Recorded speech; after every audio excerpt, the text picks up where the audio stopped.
네, 성도 여러분 안녕하십니까? 네, 오늘 사기 교과 첫 시간 공부하도록 하겠습니다. 2019년 사기 그 교과의 제목은 에스라 느헤미야입니다. 이번에 공부할 그 성경책은 그 이스라엘 백성의 그 포로 기한기의 그 성전 건축에 관한 느헤미야서 그리고 에스라서에 관한 공부입니다. 1과 역사 이야기, 스룹바벨과 에스라. 기억절은 에스라서 1장 2절에 있는 말씀입니다. 바사왕 고레스는 말하노니 하늘의 하나님 여호와께서 세상 모든 나라를 내게 주셨고 나에게 명령하사 유다 예루살렘의 성전을 건축하라 하셨나니. 이번 교과 책은 쉽지는 않습니다. 느헤미야, 에스라.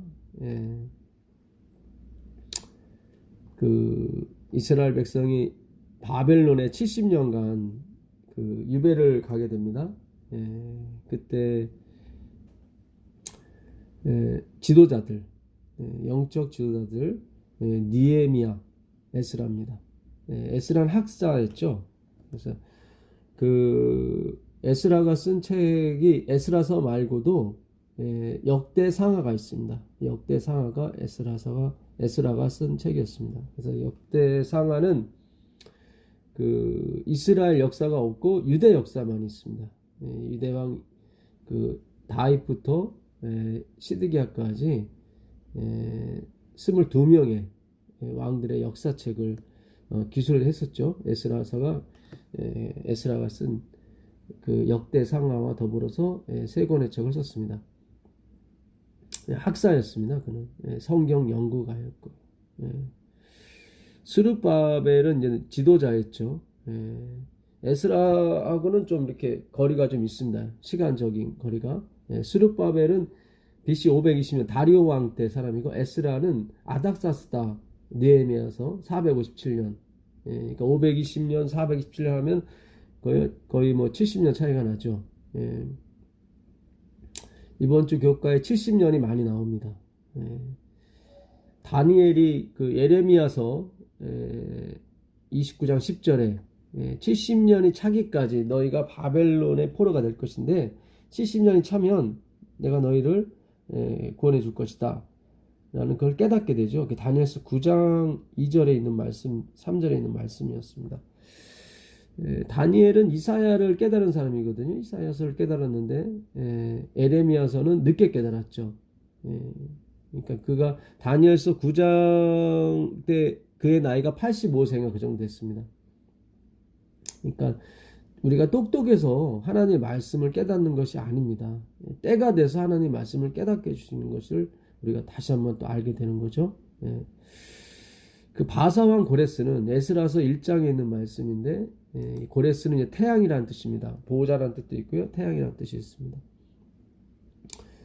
바사왕 고레스 원년에 여호와께서 에레미야 입으로 하신 말씀을 응하게 하시려고 바사왕 고레스의 마음을 감동시키심에 저가 온 나라에 공포도 하고 조소도 내려 가로되 바사왕 고레스가 말하노니 하늘의 신 여호와께서 세상 만국으로 내게 주셨고 나를 명하사 유다 예루살렘에 전을 건축하라 하셨나니 이스라엘의 하나님은 참 신이시라. 너희 중에 무릇 그 백성된 자는 다 유다 예루살렘으로 올라가서 거기 있는 여호와의 전을 건축하라.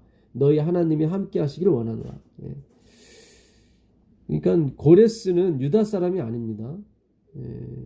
메데 페르시아의 그 왕인데 다리오 왕이 이제는 그의 장인이었죠. 나중에 이제 메데 페르시아가 바벨론을 BC 539년에 멸망시키고 다리오가 왕이 된 다음에 그 다음에 통합 왕으로 바사왕 고레스가 등장하게 됩니다. 그래서 그는 유다의 역사에 대해 잘 모르고 오직 통치하는데 침략하고 다스리는 데만 능한 사람 사람이었는데 여기 보니까 에레미야에서의 그 기별을 깨달아요. 예. 그러니까는 여호와께서 에레미야 입으로 하신 말씀을 응하게 하시려고 바사한 고레스의 마음을 감동시켰다고 나오는데 그러면 누가 이걸 전해줬을까? 다니엘서 1장 21절에 가보시면 그 다니엘이 고레스 원년까지 있다고 나옵니다. 다니엘이 고레스 원년까지. 예, 그러니까 그 다니엘이 그 고레스 왕에게 이 기별을 전한 거예요. 그러니까 이번 주 교과도 그 엘렌지 와이트의 그 글을 인용하시면서 하나님의 주권, 그러니까 하나님께서 그렇게 하셨다. 그리고 다니엘이 이사야의 예언을 고레스에게 가르쳐 줬다. 그 말씀을 합니다. 이번에 이 사기 교과 이 느헤미야 에스라서를 이 기술한 분은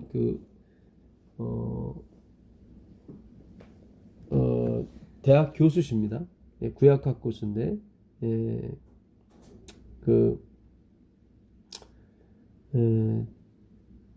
상당히 그 하나님의 주권에 대해서 접근한 그런 면이 있습니다. 우리가 전기하고는 좀 틀려요. 전기는 이렇게 구제와 봉사에 굉장히 포커스를 맞췄지만 제가 이번 기 전체를 보진 못했습니다. 그렇지만 이번 기 이 일과를 봤을 때 상당히 좀 희망적인 부분이 있습니다. 그러니까 하나님의 주권적인 측면을 강조를 많이 해요. 그러니까 고레스도 그가 태어나기 200년 전에 이미 이사야 45장에 그가 예언되어 있거든요. 내가 고레스라는 사람에게 기름을 부을 것이다. 그러니까 하나님은 예정이지 예언이 아니에요. 예언은 당신이 개입을 안 한 상태에서 뭔가 일어나는 것이고, 예정은 그분이 개입을 하는 것을 의미하는데, 그 이사야 45장은 그 고레스의 탄생에 대해서, 그리고 하나님이 그를 친히 기름 부음을 주고 그를 인도하고 그 바벨론의 성문을 열고 하는 그런 것들에 포커스를 많이 둡니다. 그거를 이제 많이 얘기를 해요. 그래서 학습 목표에도 보게 되면 깨닫기 1, 2차 포로 귀환의 배경을 이해하고 하나님이 역사의 주관자이심을 깨닫는다. 그렇죠. 아주 좋습니다. 느끼기, 우리에게 주신 약속을 기억하시고 신실하게 이행하시는 하나님께 감사한다. 그렇죠. 그러니까 언약, 약속, 이 구약 신약이 다 약속 아닙니까?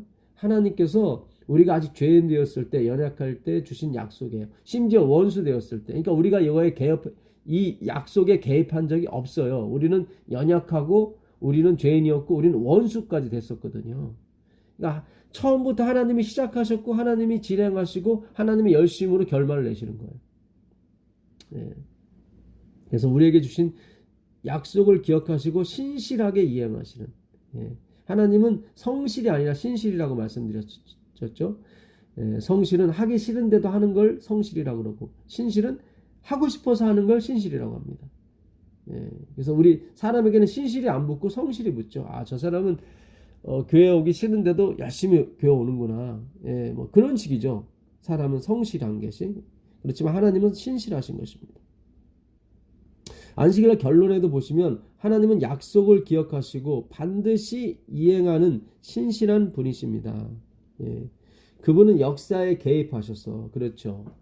역사의 개입. 이걸 다른 말로 하나님의 열심이라고 하는 것입니다. 하나님의 열심.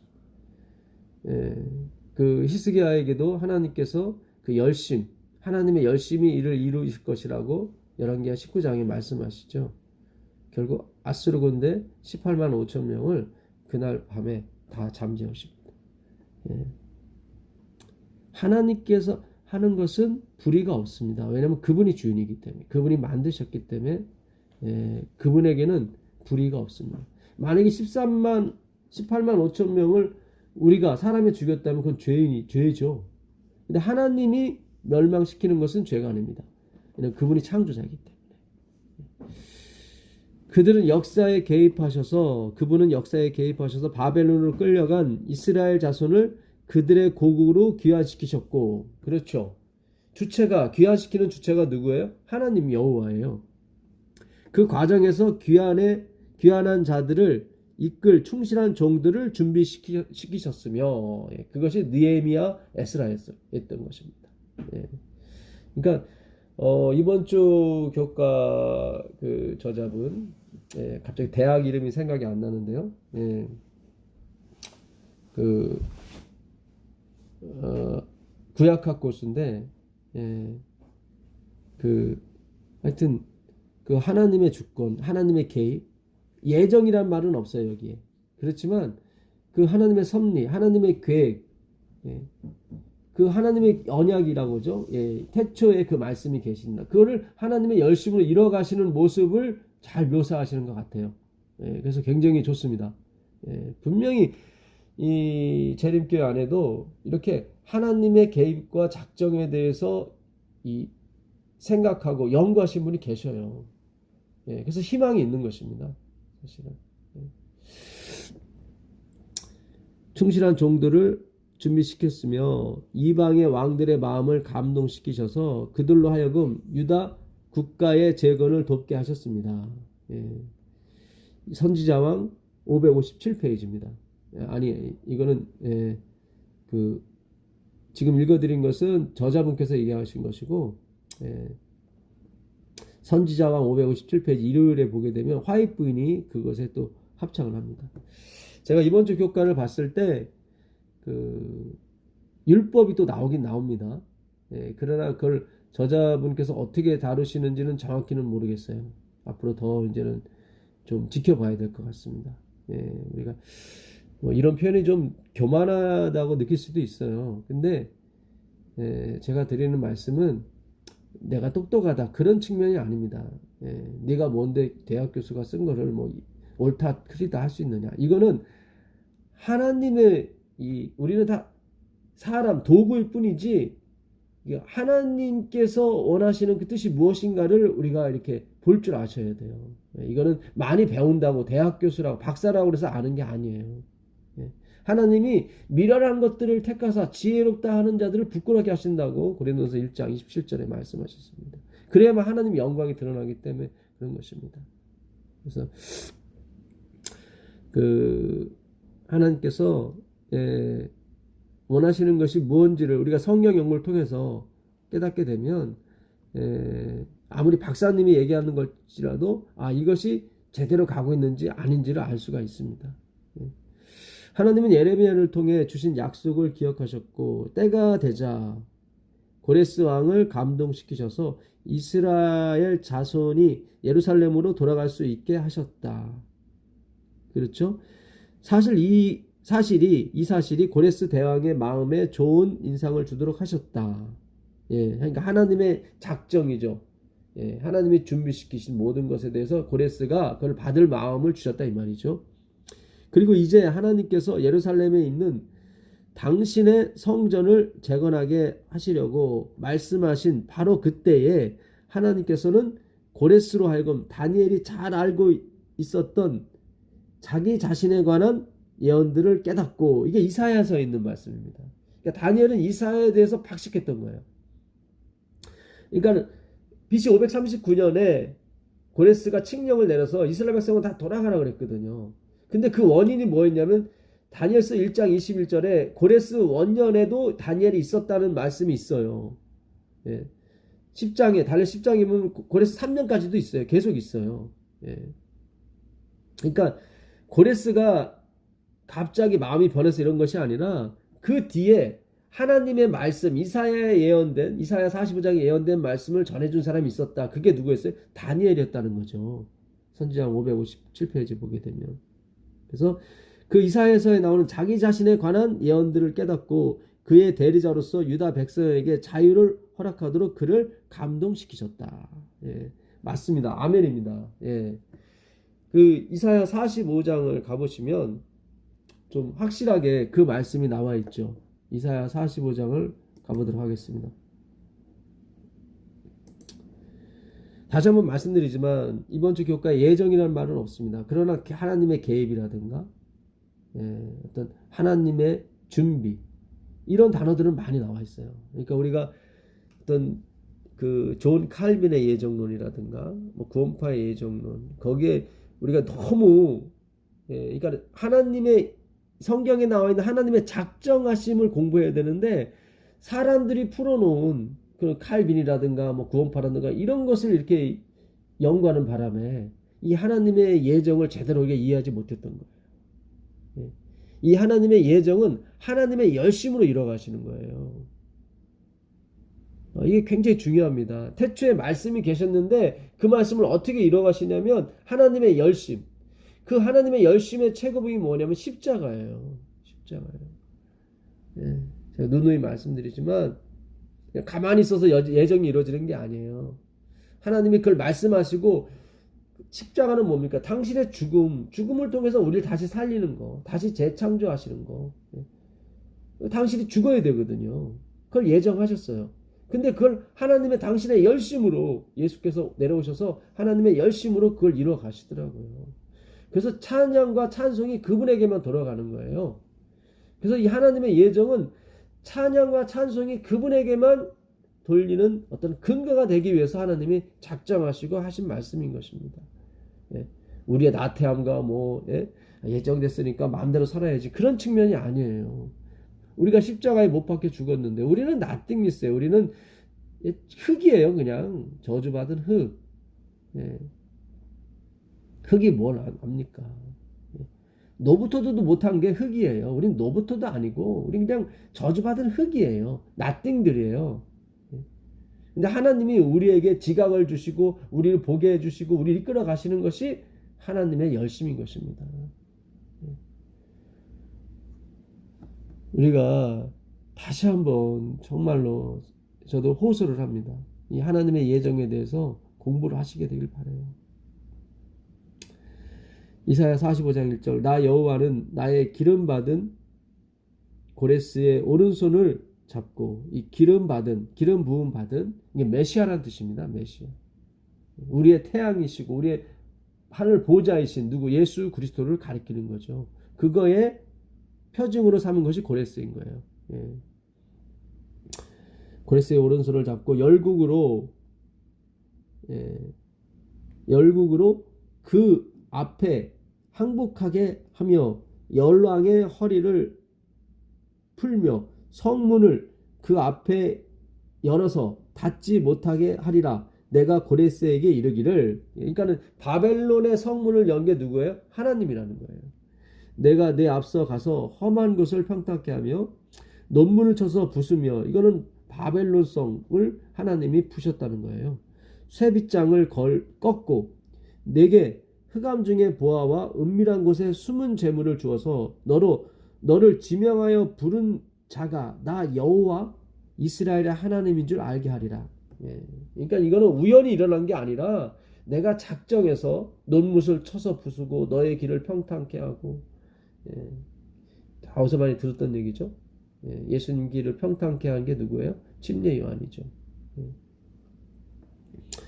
이렇게 한 것은 너를 부르고 너를 지우고 너를 부르니가 나 여호와 이스라엘 하나님인 줄 알게 하려고 그랬다. 이거를 누구에게? 고레스에게. 누가? 다니엘이 얘기한 거예요.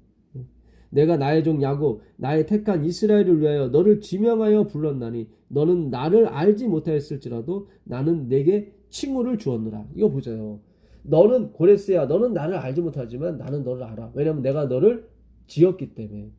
너를 지었고 이름을 주었기 때문에. 이스라엘에서 이름을 줬다는 것은 낳았거나 아버지죠. 지었거나 창조주죠. 그분만이 할 수 있는 것입니다.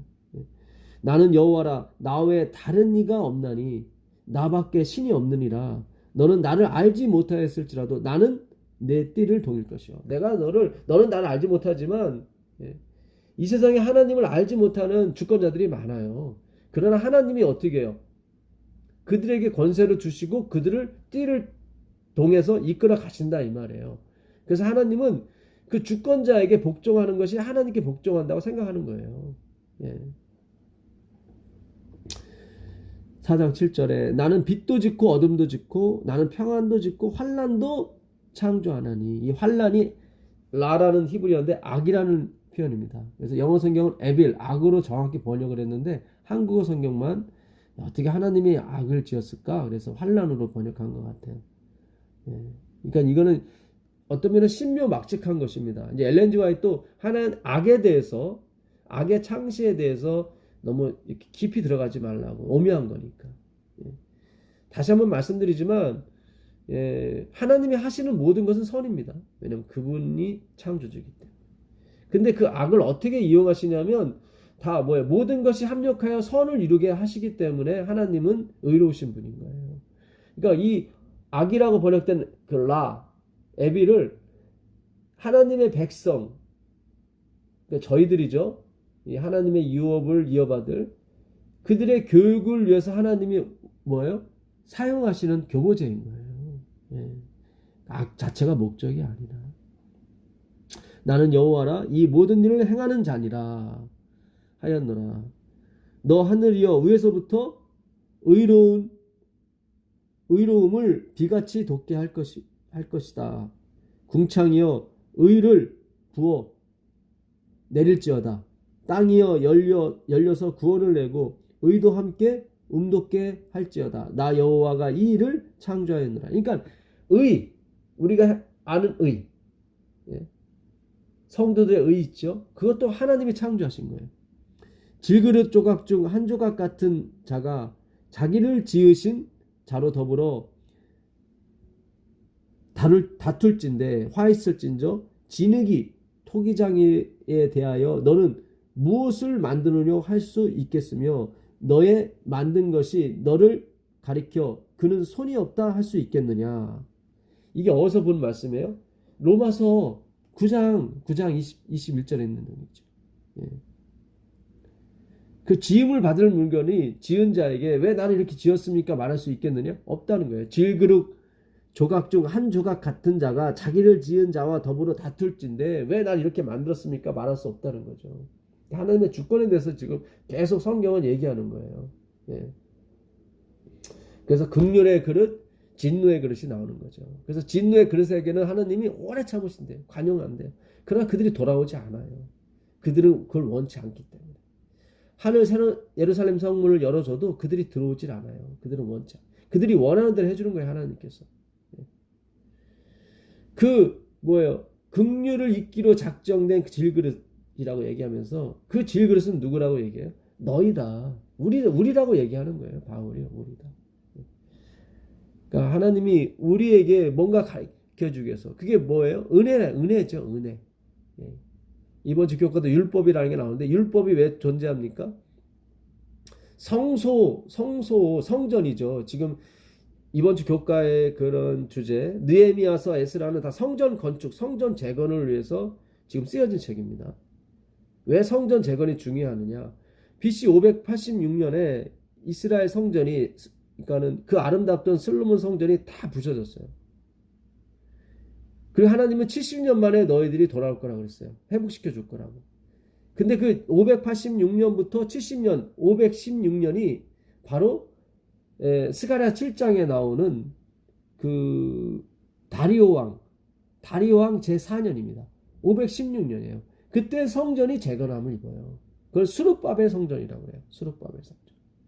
그러니까 스룹바벨과 여호수아 가서 영적 지도자로서 이 성전 재건을 하게 되죠. 근데 586년에 성전이 부서졌고 516년에 다시 스룹바벨 성전이 재건을 함을 입어요. 예. 그 70년이에요, 다. 예. 그 성전 재건이 중요한 거예요. 이 성전은 누구를 가리키는데요? 예수 그리스도. 요한복음 3장 19절에 이 성전을 헐라 내가 사흘 만에 다시 일으키리라 그랬잖아요. 그러니까 그리스도의 재건을 의미하는 거예요. 그런데 그들이 그 516년에도 스룹바벨 성전이 다 지어졌는데 돌아가질 않아요. 그들이. 물론 일부는 돌아갔지만 전체가 돌아가질 않아요. 그래서 다시 70년이 흘러요. 그게 457년이에요. 그래서 느헤미야 때 아닥사 7년 때 다시 돌아가라고 그러죠. 다시 돌아가라고 그러죠. 그때 성전이 그 필했다고 나옵니다. 그게 어디 나오는 에스라서 6장 14절이에요. 유다 사람의 장로들이 선지자 학개와 이도의 손자 스가랴의 권면함으로 인하여 전 건축할 일이 형통한지라. 이스라엘 하나님의 명령과 바사왕 고레스와 다리오와 아닥다스다의 조서를 쫓아 전을 건축하며 피력하니라. 다 마쳤다는 거예요. 그러니까 그 고레스, 그 다음에 다리오, 아닥다스다까지 이 성전 건축이 이어가는 거예요. 분명히 516년에 마쳤지만 아닌 거예요. 이게 아직 회복이 안 된 거예요. 그러니까 이 전이라고 하는 것은 하나님의 말씀이 있는 것입니다. 그러니까 이스라엘 백성이 전은 졌지만 그 말씀으로 돌아가지 않은 거예요. 그러니까 전이 없는 거나 다름없는 거예요. 스가랴서 7장에 나옵니다. 그러니까 이 느헤미야 에스라서는 역사서기 때문에 이 역사를 잘 이해해야 되거든요. 좀 복잡해요. 그러니까 성경을 좀 읽으셔야 돼요. 성경을 좀 읽으셔야 대충 역사를 아셔야 BC 539년, 586년, 586년에 망했죠. 이스라엘이. 유다가 망했습니다. 느부갓네살에 의해서. 그때 그 포로로 팔려간 사람들이 다니엘, 에스겔 뭐 이런 사람들이에요. 사실 느헤미야, 에스라는 2세대입니다. 그러니까 바벨론에서 혹은 페르시아에서 태어난 2세들이에요. 뭐 이민 2세가 있는 것처럼. 자, 그 스가랴 7장을 가보겠습니다. 스가랴 7장을 가보시면 그래서 성전이 완전히 건축이 되고 모든 백성이 돌아가기까지 그 한 이래가 다니엘서 9장 25절에 지난다고 그랬는데 49년이거든요. 457년에서 49년이 지나면 408년이 되는 거예요. 그때야 정상적으로 모든 성읍과 모든 것이 돌아가게 되어 있습니다. 그때 이후로 62일에가 또 7일 지나가죠. 그때 예수님께서 침례를 받으십니다. 그리고 그 한 일에 남은 70일의 그 마지막 한 일의 절반을 예수님께서 봉사하시고 나머지 절반을 그리스도의 영, 성령께서 사도를 통해서 또 봉사하시죠. 그게 AD 34년까지 스데반의 죽음까지 이어지게 되고 복음이 이제 땅끝으로 전파됩니다. 그때 예수님이 일어서게 되죠. 너의 원수가 내 발등상이 되기까지 내가 하나님 우편에 앉았으라고 그랬거든요. 일어섰다는 얘기는 이제 그 원수가 발등상이 됐다는 얘기죠. 그때부터 성소 봉사가 들어가게 되는 것입니다. 하나님께서. 그래서 1810년 동안, 그래서 1844년 때 지성소로 들어가시게 되는 거죠. 그래서 이게 오늘 이번 주 교과가 결국 성전 재건인데 이 성전은 그리스도를 가리키게 되고 그리스도는 말씀을 가리키게 됩니다. 근데 이스라엘 백성이 성전은 건축했지만 말씀을 듣질 않아요. 그래서 지금 이게 계속 70년이 지나고 계속 안 가는 거예요. 계속. 그러니까 오늘날도 마찬가지예요. 하나님의 재림이 이루어지려면 진정한 성전이 정전이 되신 예수님이 오시려면 우리가 말씀 연구에 들어가셔야 돼요. 그 이번 주 교과 그 목요일날 소지에도 화이시 분명히 얘기를 해요. 선지자왕 620페이지 보게 되면 에스라가 일하는 곳에서는 어디에나 성경 연구와 부흥이 일어났다. 성경 연구의 부흥이 일어났다. 에스라가 일하는 곳에서는 뭐가 일어났어요? 성경 연구의 부흥이 일어났어요. 어디에나. 이건 굉장히 중요합니다. 왜냐하면 그들이 팩트 예루살렘, 팩트 성전, 예루살렘 성전을 가야 되거든요. 그건 우리가 새 예루살렘 성을 들어가는 것을 지금 표징하고 있기 때문에 그래요. 그러니까 에스라 때 그들이 드디어 예루살렘 성에 입성을 하게 되고 드디어 그들이 성전 건축이라는, 그러니까 형식상으로는 516년에 마쳤지만은 의미상 그 성전 안에 말씀, 결국 그 성전 안에 하나님 백성이 들어가야 되거든요. 그걸 에스라가 이룬 거예요. 근데 어떻게 이루었냐면 성경 연구를 통해서 일어난 거예요. 백성을 가르칠 교사들이 임명되었고 여호와의 율법은 높임과 명예를 얻었다. 이거는 이제 다시 한번 말씀드리지만 율법은 뭐예요? 출애굽기에 율법이 나오죠. 그 다음에 뭐가 나와요? 성소가 나오잖아요. 성소는 14장, 율법은 4장밖에 안 돼요. 그러니까 성전이 목적이에요. 근데 성소에 가려면 율법이 존재해야 돼요. 왜냐면 율법은 모학 선생, 우리를 누구에게로? 십자가에 달리신 그리스도께로 인도하는 모학 선생이기 때문에. 그러니까 여기서 말한 율법은 높임과 명예를 얻었다고 하는 것은 율법의 일을 했다는 거죠. 율법이 높으면 높을수록, 율법은 울타리예요. 울타리가 높으면 높을수록 사람들은 그 울타리로 넘어가지 않고 어디를 가요? 문을 통해 간단 말이죠. 율법은 우리를 죽이는 거예요. 나땡리스를 만드는 거예요. 저주받은 흙이 되게 만드는 거예요. 그래야 십자가에 모세의 장대에 달리신 구리뱀 대신 그리스도를 쳐다보게 되는 거거든요. 높임을 받아야 되는 거예요. 율법이요. 지키는 쪽이 아니에요. 우리를 낮추는 쪽이란 말이죠. 그게 지키는 거예요. 우리가 낮아지는 게 율법을 이루는 거예요. 메시아의 오심에 대하여 예언한 구절들은 마음이 슬프고 괴로운 많은 사람들에게 희망과 안위를 주었다. 여기 나오잖아요. 그들이 만약에 율법을 지키는 게 목적이라면 그들은 마음이 슬프고 괴롭지가 않게 되죠. 즐겁게 되죠. 근데 여기 지금 이게 지금 예언의 신의 내용 아닙니까? 예. 선지자왕 622페이지. 예. 그러니까 성경 연구를 통해서 그들은 낮아지게 된 거예요. 희망이 없는 거예요. 예. 그런데 메시아가 오면 해결이 되는 거예요. 메시아가. 우리가 사사기에서 배웠지 않았습니까? 사사가 있는 동안은 그들이 사사의 말 들은 것도 아니에요. 역시 패였겠어요. 그러나 사사가 있는 동안만큼은 하나님이 그들에게 재앙을 내리지 않으셨다고 나오거든요. 근데 사사가 죽은 다음엔 어떻게 해요? 다시 그들이 재앙을 받기 시작해요. 이 사사는 누구를 가리킵니까? 십자가에 달리신 그리스도, 메시아를 상징하는 거죠.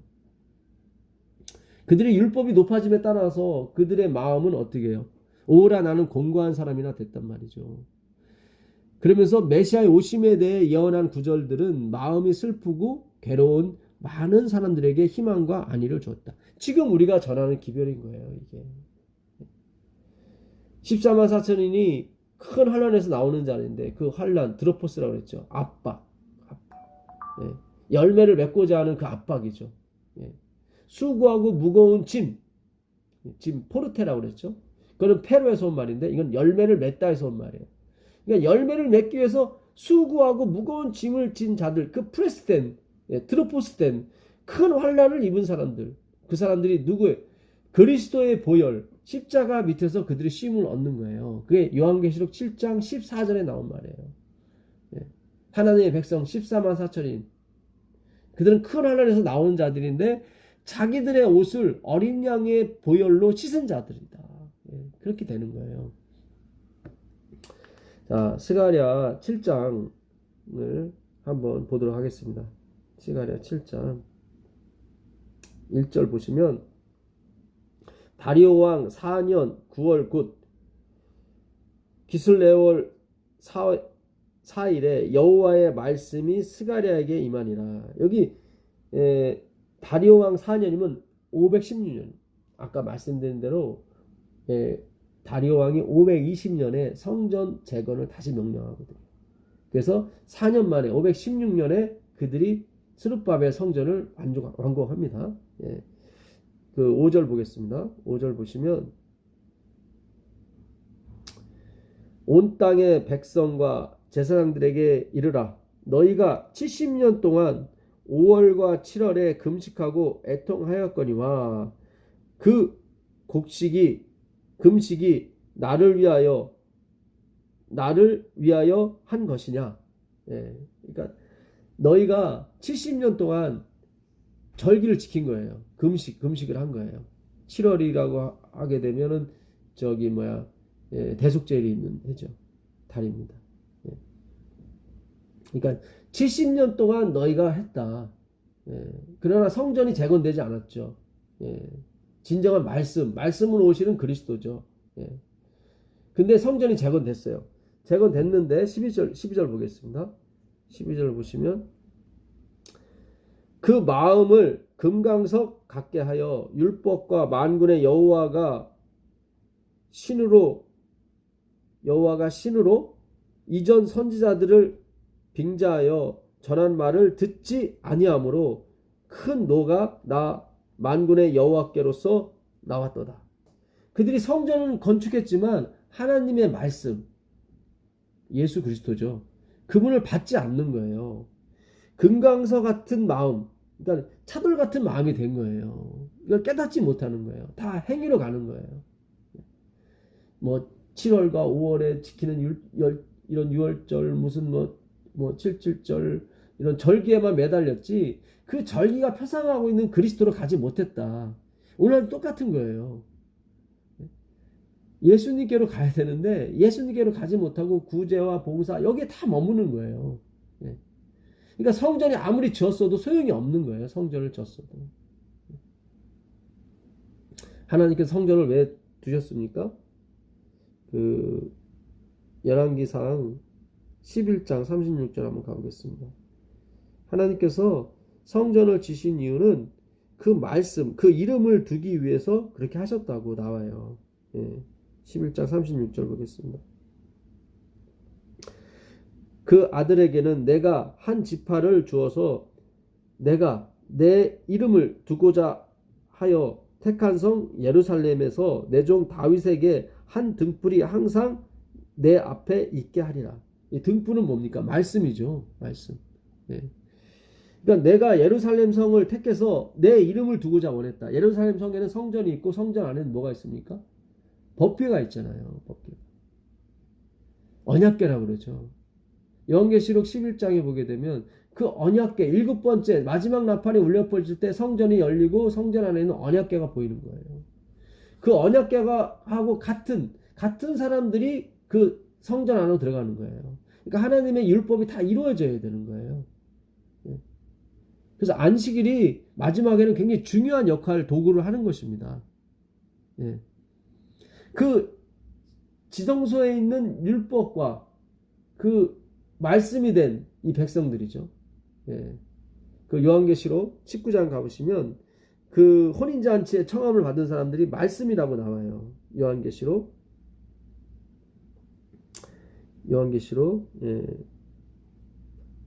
19장 8절을 보겠습니다. 9절을 보겠습니다. 천사가 내게 말하기를 기록하라. 어린 양의 혼인잔치에 청함을 입은 자들이 복이 있도다 하고 또 내게 말하되 이들은 하나님의 참되신 말씀들이다. 이렇게 되는 거예요. 누가요? 혼인잔치에 청함을 받은 사람들이. 13절에 보게 되면 그 어린 양이 피 뿌린 옷을 입고 나오십니다. 심판자로서. 이렇게 표현됐습니다. 또 그가 피 뿌린 옷을 입었는데 그 이름은 하나님의 말씀이라. 그러니까 예수님과 똑같은 말씀인 거예요. 누구든지 나를 사람 앞에서 시인한 호모로게오 시인하다거든요. 호모로게오 같은 말이에요. 누구든지 사람 앞에서 나와 같은 말을 한 사람은 나도 아버지 앞에서 그를 같은 말 시인할 것이다. 호모로게오예요. 호모는 같다, 하나다. 로게오는 로고스거든요. 그러니까 이들이 세마포옷을 입었는데 그 입은 하나님의 말씀인 거예요. 피 뿌린 옷을 입으신 분은 누구예요? 예수 그리스도. 당신이 우리의 죄를 다 뒤집어 쓰신 거죠. 피가 뿌렸다는 것은 죄를 뒤집어 썼다는 얘기죠. 우리는 깨끗한 세마포옷을 주시고. 그래서 하나님은 그러시잖아요. 고린도전서 3장 16절에 너희가 하나님의 성전인 것과 성령이 너희 안에 계심을 알지 못하냐 그랬죠. 그러니까 우리는 성령이 계시는 거예요. 그러니까 성령을 왜 오세요? 하나님의 말씀을 생각나게 하려고 오신다고 그래요. 요한복음 14장 26절, 15장 26절에 보니까 예수님의 말씀을 생각나게 하려고. 그게 진리의 성령이라고 그러잖아요. 진리의 성령. 그러니까 우리는 우리 안에 성령이 계셔요. 어떤 형태로? 말씀의 형태로 계시는 거예요. 말씀의 형태로.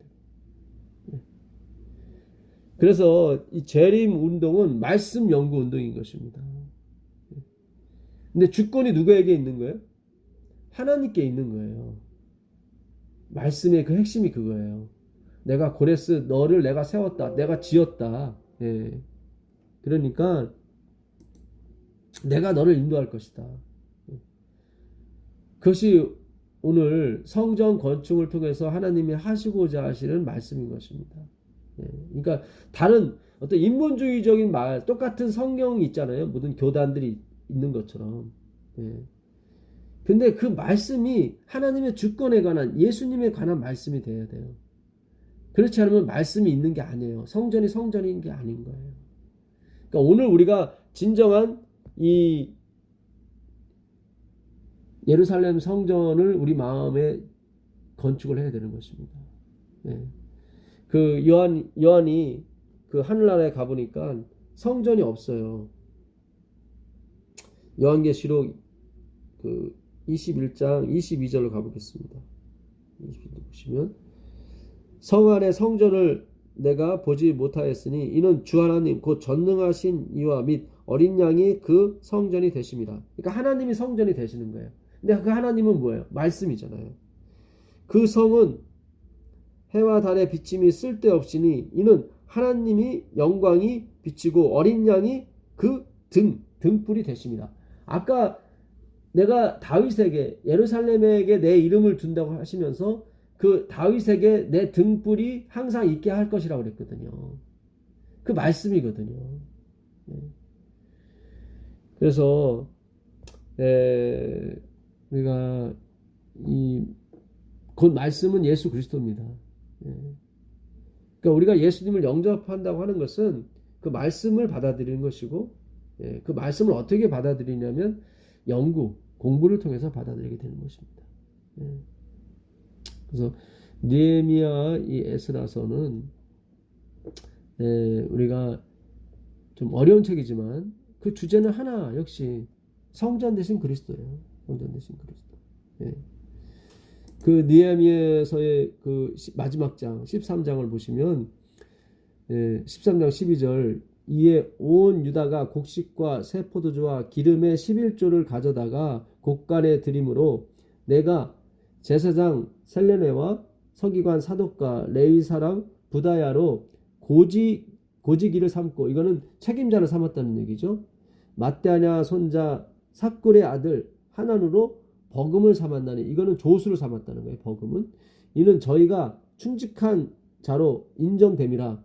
그 직분은 형제들에게 분배하는 일이었다. 그러니까 11조를 사람들이 안 내는 거예요. 그래서 느헤미야가 성전 재건, 그러니까 예루살렘 성을 재건한 다음에 그 11조를 회복하는 거예요. 내 하나님이여 이 일을 인하여 나를 기억하옵소서. 내 하나님의 전과 그 모든 직무를 위하여 나의 행한 선한 일을 도말하지 마옵소서. 그러니까 11조를 하나님의 성을 재건하고 11조를 회복한 일에 대해서 하나님 기억해 달라는 거죠. 이렇게 가게 되면 행위로 만명의가 되는 거죠. 근데 우리에게는 엘렌 G 화이트의 글이 있거든요. 엘렌 G 화이트는 이 선한 일은 생명책에 기록될 일이 아니라 기념책에 기록될 일이라고 해요. 그러니까 이걸 11조를 아무리 회복할지라도 영생이 있어요, 없어요? 없다는 거예요. 오직 영생은 십자가에서 죽음을 당하신 그리스도의 공로에 의해서만 받는다는 거예요. 그 생명책에서 이름이 지어지게 되면 기념책에 하나님을 위하여 한 일, 이웃을 위하여 일한 일, 그 선한 일이 아무리 많을지라도 같이 동시에 지어지는 거예요. 굉장히 중요한 내용입니다, 이거는. 그래서 앞으로 이 책을 저자분이 어떻게 전개하실지 모르겠지만 혹이라도 율법 준수가 우리 구원에 관계된 일이라고 하게 되면 아주 이거는 또 어렵게 가는 겁니다. 느헤미야가 11조만 개혁한 게 아니에요. 안식일도 개혁했어요. 21절 보겠습니다. 21절 보시면 내가 경계하여 이르기를 너희가 어찌하여 성 밑에서 자느냐. 그러니까 많은 보부상들이 안식일에도 물건을 팔기 위해서 예루살렘 성으로 온 거예요. 그랬더니 느헤미야가 성문을 닫아버렸어요. 안식일에는. 그리고 하는 말이에요. 성 밑에서 자느냐. 다시 이같이 하면 내가 잡으리라 하였더니 그 후부터는 안식일에 저희가 다시 오지 아니하였느니라. 내가 또 레위 사람들을 명하여 몸을 정결케 하고 와서 성문을 지켜서 안식일로 거룩하게 하라 하였느니라. 나의 하나님이여 나를 위하여 이 일도 기억하옵시고 주의 큰 은혜로 나를 아끼옵소서. 이게 지금 구원해달라는 게 아니라 복을 내려달라는 건데, 그거는 생명책에 쓰여진 복이 아니라 기념책의 복을 얘기하는 거예요. 예. 그래서 우리에게 이런 선지자의 기별이 있다는 건 굉장히 중요한 겁니다. 이게 선지자의 기별이 아닌다면 이걸 어떻게 풀겠어요? 이게 이런 선한 일을 해야 우리가 하나님이 날 기억하고 구원하는구나. 그렇게 알 거 아닙니까? 근데 엘렌 G 화이트는 분명히 못을 박았어요. 이거는 기념책에 관한 일이라고, 생명책이 아니라. 그래서 기념책에 아무리 훌륭한 일이 있을지라도 생명책에서 그 이름이 지워지게 되면 반드시 기념책 것도 지워진다고 각시대 대전투에 그렇게 나와 있습니다. 그래서 이 느헤미야, 에스라, 이 성전 건축에 관한 이런 모든 일을 우리가 공부할 건데요. 그거는 예수 그리스도를 영접하는 일을 의미하고 있습니다. 그 예수 그리스도를 영접한다는 의미는 말씀이신 그리스도를 영접한다는 의미고, 그는 학사 에스라가 한 것처럼 성경 연구의 부흥을 쫓아가는 것입니다. 부흥이 아니라 성전 연구의 부흥이에요. 그러니까 성전 연구를 통해서 부흥을 익히려고 하는 게 아니라 그런 의미가 아니에요. 화이트는 성전 연구의 부흥이에요. 그걸 통해서 이 예수님의 초림을 준비하는 것입니다. 스룹바벨 성전이 왜 이렇게 귀하냐면은 예수님이, 하나님이 직접 그 성전에 임하시는 거거든요. 그 전까지는 하나님이 성전에 계시지 않고 어디 계셨어요? 하늘에 계셨어요. 우리가 전에 열왕기상 그 8장에 보게 되면 누굽니까? 그 솔로몬이 성전을 짓고 하나님께 봉헌식 할 때 하는 장면을 우리가 공부했죠. 우리가 이 땅에서 간구를 할 때, 하나님께 비울 때 하나님은 어디에 계셔요? 하늘에 계셔요. 하늘에 계셔서 우리의 기도를 들어달라고 얘기하시죠. 그게 이제는 8장 그 29절부터 있습니다. 주께서 전에 말씀하시기를 내 이름이 거기 있으리라 하신 곳, 이 전을 향하여, 이름이라는 건 말씀이에요. 그러니까 그 말씀이 있으리라 하신 곳. 그러니까 하나님은 성전에 계시지 않았고 뭐가 계셨어요? 말씀이 계셨어요. 법궤죠. 이 전을 향하여 주의 눈이 주야로 보옵시며 종이 이곳을 향하여 비는 기도를 들으시옵소서. 종과 주의 백성 이스라엘이 이곳을 향하여 기도할 때 주는 그 간구함을 들으시되 주의 계신 곳 하늘에서 들으시고 들으시사 사하여 주옵소서. 다 하나님은 어디 계셔요? 성전에 계시는 게 아니라 하늘에 계세요. 32절에 보게 되면 그들이 그 전쟁에 패했을 때 주는 하늘에서 들으시고 행하시되 주의 종들을 국문하사 악한 자의 죄를 정하여 그 행위대로 그 머리에 돌리시고 의로운 자를 의롭다 하사. 그러니까 하나님은 전쟁에 패한 이 백성을 구원하시는데 어디에서요? 하늘에서 들으시는 거예요. 성전에 계시지 않고. 계속 그 기근이 났을 때도 마찬가지입니다. 기근이 났을 때도 34절에 보니까 주는 하늘에서 들으시고, 계속 하늘에서 들으시고요. 그러니까 이 성전에는 뭐만 있는 거예요? 주의 이름, 말씀만이 계시는 거예요. 그런데 스룹바벨 성전은 그 말씀 대신 그 하나님이 직접 왔기 때문에 영광스러운 거예요. 근데 스룹바벨 성전은 처음 성전보다 아주 초라했죠. 그래서 통곡했습니다. 왜 초라했냐면 이 땅에 약함으로 오시는 그 그리스도를 연한 순 같은 그리스도를 상징하고 있어는 스룹바벨 성전이 아주 뭐해야 됩니까? 초라해 보여야 돼요. 흠모할 것도 없이 이 땅에 오시는 그리스도를 상징하기 때문에. 근데 누가? 이스라엘 백성과 헤롯이 그 성전을 다시 해체를 해서 이 뭡니까? 그 요즘 뭐라고 그 리빌딩 하죠, 리빌딩. 그래서 호화롭게 만듭니다. 46년도. 그러니까 하나님이 와서 뭐라고 그래요? 그게 내 모습이 아닌데 섞은 거예요. 그러니까 돌 위에 돌 하나 남기지 않고 다 뭐예요? 무너뜨리라고 하는 게 그 뜻인 거예요. 그 마지막으로 열왕기상 9장 9장의 25절에 있는 말씀 보고 마치겠습니다. 솔로몬이 여호와를 위하여 쌓은 단 위에 해마다 3번씩 번제와 감사제를 드리고 또 여호와 앞에 있는 단에 분향하니라. 이에 전 역사가 마치니라. 예. 그러니까 이미 솔로몬 성전은 다 8장에 준공을 했는데 9장에 와서 그 번제와 희생을 3번 드리고 나서 전 역사가 마쳤다고, 샬롬 됐다고, 평화가 왔다고 얘기하는 거예요. 마치다가 이게 샬롬이거든요. 그러니까 그리스도의 희생이 드려지는 곳이 성전이고, 그리스도의 그 희생의 모든 초점이 맞춰지는 것이 전 역사가 맞춰지는 거예요. 그러니까 성전을 졌다고 되는 문제가 아니라 지금 그 얘기를 하는 거예요.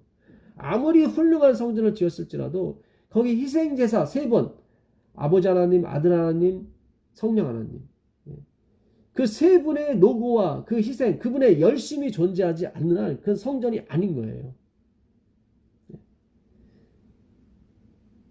겉모양만 성전이지 그건 성전이 아닌 거예요.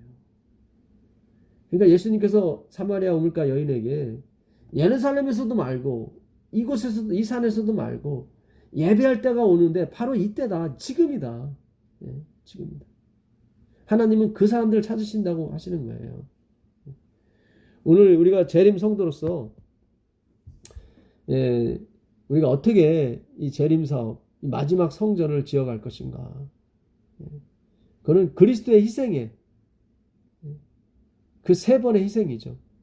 3위 하나님의 희생. 그것이 맞춰질 때 그 성전 역사가 맞춰지고 예수님이 재림하시는 것입니다. 거기에 모든 포커스가 맞춰져야 되는 것입니다. 오직 예수님 맞아요. 그분이 성전인 거 맞습니다. 은혜가 있기를 빌겠습니다. 하늘에 계신 아버지 하나님 감사합니다. 오늘도 우리가 사기를 열었습니다. 느헤미야서와 에스라를 연구할 때 우리가 그리스도만을 생각할 수 있도록 허락해 주옵소서. 성전 재건이 목표가 아니라 그리스도의 재건이 목표인 것을 다시 깨닫게 하여 주옵소서. 예수님의 이름으로 기도합니다. 아멘.